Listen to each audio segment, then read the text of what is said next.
Hey, buddy, that's my favorite song. I like it too. It reminds me of the good old days of the show.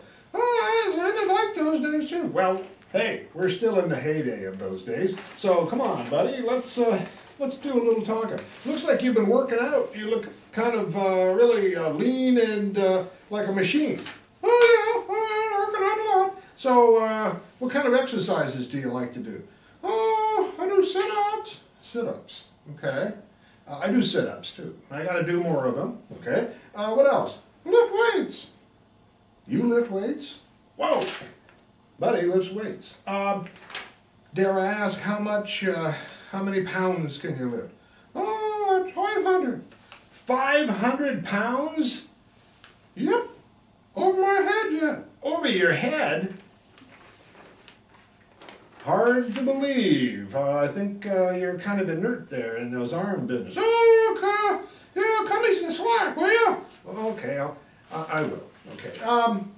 You know, if you're thinking about the old days of films, you know, there's a film that we shown before, but we're going to show it again. One of our favorites. It's called The Killer Shrews. Oh, I like that a lot. Do you? Yeah, I like it too. You know, and I've been thinking, you know, the world is full of problems. Yeah, you're right. And it just, you know, people don't really pay much attention to kind of solving world problems, you know.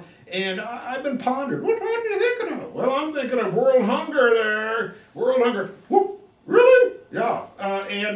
You know what I would do to solve world hunger? Well, tell me. Well, here's what I would do. I'd get a crack team together. You know, one of the big things in movies these days is get a bunch of heroes together and fight together. You know, like end of the world or end of the universe. Yeah, end of the universe. Yeah, it's always the end of the universe. And you got a bunch of guys. No longer can one guy do it. You got to get a bunch of guys together, and they can do it. Yeah, that's the way to do it. You know. Well, so I get a crack team of guys together too, and I got a list of my crack team right here. Well, I'll tell you about it. Well, I'd get together Ray Kellogg first off. Oh, Ray Kellogg, yeah, Ray Kellogg. He did a lot of cool stuff. You know, he was he did some dog films and things, but he's the director of Killer Shrews.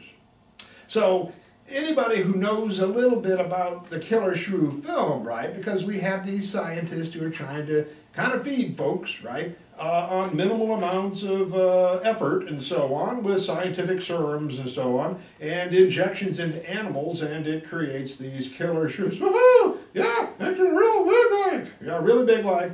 It reminds me of Tarantula. You remember the movie Tarantula? Sure do. Giant spiders. Yep. You had a scientist, right, who was injecting animals. Cool scenes where you see all these, big guinea pigs and stuff, and then you see boom, boom, boom, because they use the music from Creature of the Black Lagoon in that all the time. But yeah, big. Well, I think that's the inspiration of this. This is like 4 years later, thereabouts. Oh, take that back. Not 4 years. I'm not sure the year of Tarantula. Why don't you guys go look that up and help me out on that? Because, of course, Creature of the Black Lagoon was 54. But Tarantula was later. Oh, it'd be cool if they were in that same time zone, right? Well, it sure would. We like to make those connections. Yeah, I like to make connections as well. So get Ray Kellogg together. And you know what's cool about Ray Kellogg and world hunger? What? Kellogg cereal. Ah! Right? Right. So, Kellogg cereal, and all that Breakfast of Champions crap, which I think is a different brand, but what the heck, that would work good. Oh, that'll work. Yep, me too.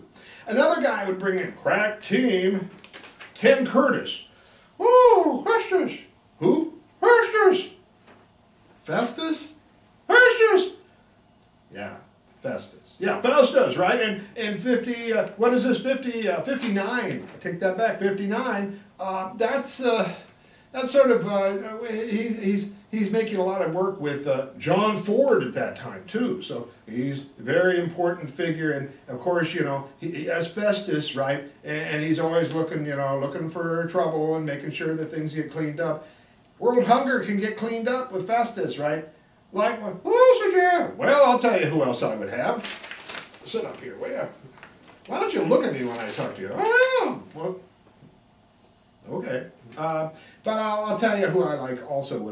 James Best, or Jim's Best. You know, James Best. Oh, yeah, he was on Andy Griffith's show. Yeah, he was on Andy Griffith, and he was on the Dukes of Hazzard, too. Remember? Woo, woo, you know, that guy, right? But James Best actually was a great actor. He was in a lot of really cool things in that time period.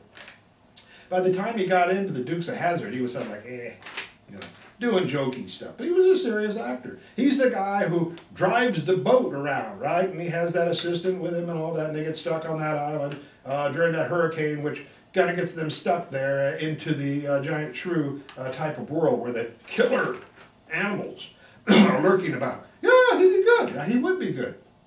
We need a guy who can drive boats around and things like that to solve world hunger, right? Because we might have to go to a certain island and find something. We might, you know, we might get stuck for a while, but being stuck, right, we can find food. Giant food. Food of the gods, maybe, right? You know who we need in here? Woo! We need Bird-Eye Gordon, right? Because Bird-Eye Gordon, anything he touches becomes big. Oh, it sure does, right? And he makes big films, right? About giant ants and about giant grasshoppers and giant guys, right? So he'd be good to have in here. Another person who I would bring in is this Baruch Lamette. Baruch Lamette. He plays the main scientist in this thing, and I think he'd be the brains. He plays, what is the character he plays? Dr. Marlowe Craigus. Not Craig's List, but Craig is. Or Craig is. Craig is what? I don't know, but you look at it, it says Craig is. Craig is what? I don't know. I mean, it's a mystery. But we need him, right? Because he would help us solve world hunger. We need that guy then. We sure do. Okay, who else would I have in there? There's another Ingrid Good, okay? And she plays Anne Craig is. So, Anne Craig is what? Okay? So you got this Dr. Marlowe Craig is and Craig is. Interesting. They must have been sitting a long time thinking of those names. Like, what's his name? Yeah, we'll call him Craig. Nah, there's a lot of Craigs around. So what are we going to call him? Craig is! Yeah, Craig is. Craig is what? And Craig is! Right? So we'll call the daughter and Craig is. And Craig is! Yeah, okay. And so, you know, we've got to have that maternal figure in there, right? Who will help us to solve world hunger for everybody. There's a guy in there called Alfredo De Soto. He's not related to Bruno De Soto. Okay? No. Okay? So I disappointed him. I would like to have that connection in there. But no connection. The guy who wrote the music for this is Harry Bluestone and Emil Cadkin. Who are they? Well, their music got kind of taken into a lot of library stuff. Yeah, when you make a certain kind of song that's kind of cool and it's kind of in public domain or something, and people will use it. Yeah, Night of the Living Dead uses that music. You know, that if you remember the opening where the car is driving up the street, right? You hear that. I can't do it real good, okay? But that sounds real well. Okay, good. I'm glad you remember it. You know who the script supervisor for this film is? I don't. Okay, it's Audrey Blasdell. Okay, Audrey Blasdell. Yep. And she was the script supervisor also on Giant Gila Monster. Interesting. A lot of the guy Gila Monster. Got to remind me when I make that mistake there, buddy. Correct me. Okay, I will. Okay, so it's the Giant Gila Monster. You know, all these guys worked on the Giant Gila Monster too, in one way or the other. You remember that? Oh, the great song about the mushroom, right? The little mushroom, right? Oh, the groove, right? And all that stuff. Oh, I like that song a lot. I like the Giant Gila Monster. Gila Monster. Gila Monster. Okay, good. So, yep, really cool film. I think people are going to like it a lot. I was just looking at, there's this one scientist who kind of wanders in and is worried all the time. Yeah, and he's played by this guy named Gordon McClendon. And his name is Radford Baines. Ooh, is it like Wolfbane, Because, really, what was the killer Shrews really were? What? They were big dogs, kind of outfitted out and things. Oh, I didn't know that. Yep. Well, now you do. And of course, this guy has Wolfbane in his name, right? Radford Baines. He was actually, this is the only film he was ever in. Wow, that's pretty cool. Wonder why? Well, who knows? He was a producer otherwise. He produced this film. And you know, later on, he produced John Huston's Victory. Woohoo! Yeah, that's cool, right? The Stallone film. Yeah, he did that. Okay, so great pedigree in this film. Are you looking forward to seeing this? Sure, yeah, I think I'm going to go work out afterwards and let's try 100 pounds. 500 pounds. I'm going to have to see you do that to believe that, buddy. But you're looking pretty good, so I guess I'd keep it up. I'd be careful, though. You know, you're lifting things so much, your eyes are starting to bulge a little bit, right?